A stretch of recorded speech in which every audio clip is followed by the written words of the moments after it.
Mental fortitude की बात की, ऑफ कोर्स उस मेंटल फोर्टिट्यूड में एक और नाम आता है, आपने नाम मेंशन किया था, Rohit Sharma. 2011 world cup miss out किया, उसके बाद we saw different version of Rohit Sharma come into the scene. Middle order batter से MS धोनी ने बोला छोड़ देते हैं, ऊपर आओ बैट करो। रोहित शर्मा, शिखर धवन ODI क्रिकेट में टुक ओवर द वर्ल्ड। और रोहित का फिर वहाँ से फिर मुंबई इंडियंस में कैप्टन से मिला, IPL में फिर वो जीतते चले गए। विराट के साथ जब हुआ कि टीम साउथ अफ्रीका में अच्छा नहीं कर रही थी, फिर विराट ने भी बोला, स्प्लिट कैप्टनसी का एक मेजर कंट्रोवर्सी हुआ वहाँ पे, रोहित शर्मा को बोला you will be the all format captain. उसके बाद हमने देखा वो WTC फाइनल्स, उसके बाद हमने देखा 2023 ODI world cup, 24 T20 world cup जो हम जीते, champions trophy final. Rohit Sharma के बारे में क्या आपने नेचुरल टैलेंट का बोला है, वो हालांकि उन्होंने एक बार बोला था वो 1.5 सेकंड एक्स्ट्रा मेरे को बोलते हैं, वो मेहनत है, वो मेरा नहीं मेहनत तो है ही। नहीं देखिए, मेहनत तो ऑब्वियसली वो तो कांस्टेंट रहेगा। राइट। आई मीन टैलेंट ऐसे, अगर आप मैदान में रहे ना, जितने दिन मैं रहा हूँ, ऐसे बहुत टैलेंटेड लोग आए हैं गए हैं। डिफरेंस टैलेंट तो होता ही है, but hard work is what matters. Rohit के बारे में बहुत अनोखा आदमी है वो। He is still the same, वो सादगी, अप्रोचेबल। पहली बार वो 2004-05 में देखा था, अभी भी मुझे रोहित देखता हूँ तो वही दिखता है, वही बच्चा दिखता है। आई थिंक अंडर 19 वो राइडू सब साथ में बैंगलोर आए थे अकेडमी में।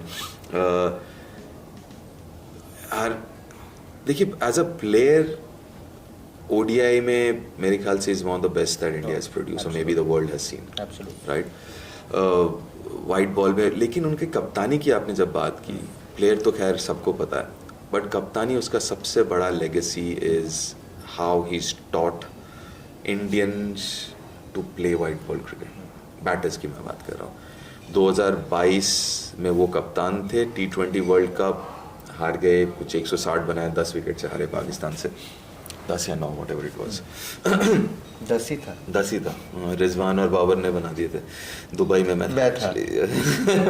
सो या तो उसके बाद से जो बदलाव आया, हाउ वी अप्रोच, और बदलाव उन्होंने सिर्फ बोला नहीं है, करके दिखाया, लीडिंग फ्रॉम द फ्रंट। सो उन्होंने खुद करके वो दिखाया है। अभी भी लोग कहते हैं कि यार रन नहीं आ रहे हैं, मैं कह रहा हूँ भैया 30-40 कर रहा है, क्योंकि आदत बन गई ना, क्योंकि डबल 100 बनाते हैं यार ODI में। एग्जैक्टली, तो आदत पड़ गई कि भैया ये तो 100 बनाएंगे, 150 बनाएंगे, 200 बनाएंगे।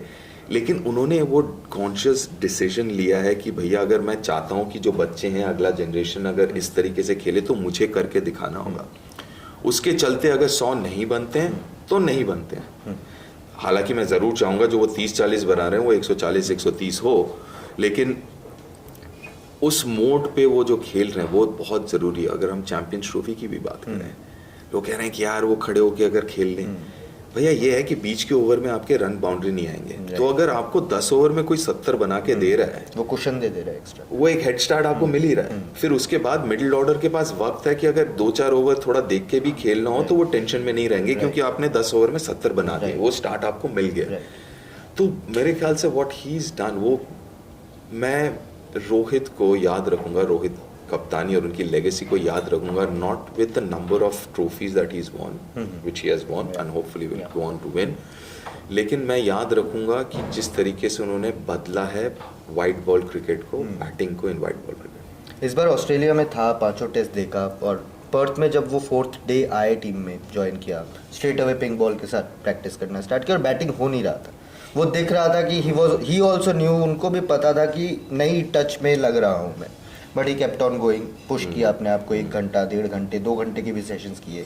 एडिलेड में हम लोग सारे रिपोर्टर साइड में खड़े थे, 4-5 लोग, तो बैटिंग उनका सेशन था, बहुत गंदा सेशन था, मतलब विजुअली अच्छा नहीं लग रहा था। जो रोहित से हम एसोसिएट नहीं करते, तो वो आए, उनको भी पता था, वो हमारे पास में आके खड़े हुए। मैं भी देखता हूँ कि रिपोर्टर्स कैसे नेट्स देखते हैं, and that time Virat was batting. क्या गंदा बैटिंग किया, उसको रियलाइज हुआ कि ये विराट के बारे में बोल रहा है, कि बोला अरे उनके नहीं, इससे पहले वाला जो बैट्समैन था, बोल के ही laughed off and walked away. So वो मोमेंट जो लाइट करना होता है, क्योंकि उसको भी दिख रहा है कि रिपोर्टर्स भी देख रहे हैं वहाँ पे कि बैटिंग नहीं हो रहा है अच्छा, बट जब नहीं होता है in your let 30s early 30s, जब फॉर्म डिप करता है, हैंड आई कोऑर्डिनेशन नीचे जाता है, कितना टफ रहता है एक बैटर के लिए, एक प्लेयर के लिए कि नहीं गेम डाउन हो रहा है, और अपने आप को पुश अप कर सकते हो, फिजिकली पुश अप कर सकते हो, बट जब जवाब देता है बॉडी तब जवाब देता है। बिल्कुल सही कहा आपने। और कुछ प्लेयर्स को ज़्यादा इफेक्ट करता है, कुछ को कम। से रोहित को शायद थोड़ा ज़्यादा करे, क्योंकि उनका पूरा गेम जो है वो हैंड आई कोऑर्डिनेशन पे ही है। राइट। और ऊपर से जो उन्होंने बदलाव किए, जो हम बात कर रहे थे वाइट बॉल क्रिकेट के लिए, वो does not help in test match cricket. White ball cricket में आप क्या कहते हैं कि एक बेस बन जाए, फिर आपका बाकी का काम आपका हाथ करता है, राइट। लेकिन टेस्ट मैच क्रिकेट में आपको जगह पे पहुंचना होता है। अगर आप याद करें ऑस्ट्रेलिया में आउट कैसे हो रहे थे, वो लाइन पे ही नहीं जा रहे थे। T20 क्रिकेट में क्या होता है कि आप बिसाइड द लाइन खेलते हैं। टेस्ट मैच क्रिकेट में आपको बिहाइंड जाना पड़ता है। तो वो ट्रांजिशन उतना सही हो नहीं पाया, क्योंकि इसी के पहले वर्ल्ड कप जीत के आए हैं।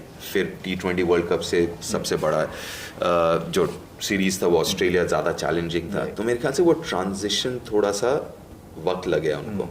तो जो चीज़ें उनको हेल्प करती है वाइट बॉल क्रिकेट में, वही उनके खिलाफ जाती है रेड बॉल क्रिकेट में। तो कहीं ना कहीं वो उनको सोचना होगा, तैयारी करनी होगी कि अगर मैं रेड बॉल क्रिकेट खेल रहा हूँ और खेलना है मुझे, तो मुझे फ्लेक्सिबल होना पड़ेगा, मुझे गेम थोड़ा और चेंज करना पड़ेगा, जो कि उन्होंने बाद तक कर लिया था। चौथे टेस्ट में उन्होंने रन नहीं ज़्यादा बनाए, बट दिख रहा था कि वो लाइन पे आ रहे हैं। ही वॉज लुकिंग सॉलिड उस वक्त। तो वो ज़रूरी है कि आगे चल के और उनके लिए, जैसे मैंने कहा कि जैसे विराट है, उन्होंने वाइट बॉल क्रिकेट में अपना गेम चेंज नहीं किया, वो बिहाइंड द लाइन दोनों फॉर्मेट में जाते हैं, राइट।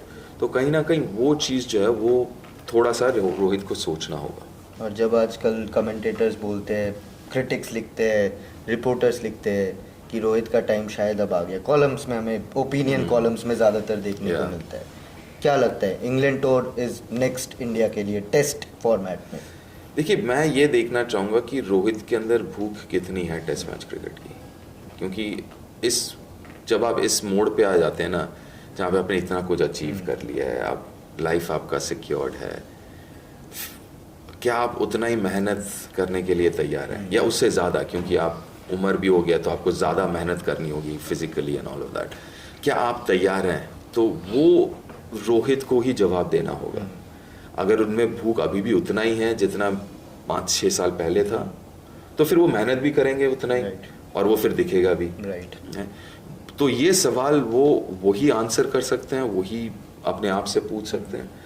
और कब रिटायर करेंगे ये तो कम्प्लीटली उनके ऊपर है। किसी को भी वो हक नहीं बनता कहने का कि वो कब क्रिकेट छोड़ेंगे।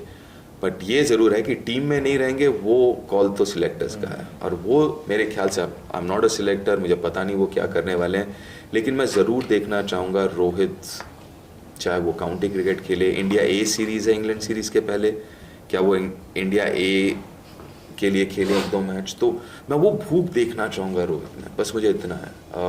बाकी अगर वो है तो फिर रन भी बनाएंगे उसमें।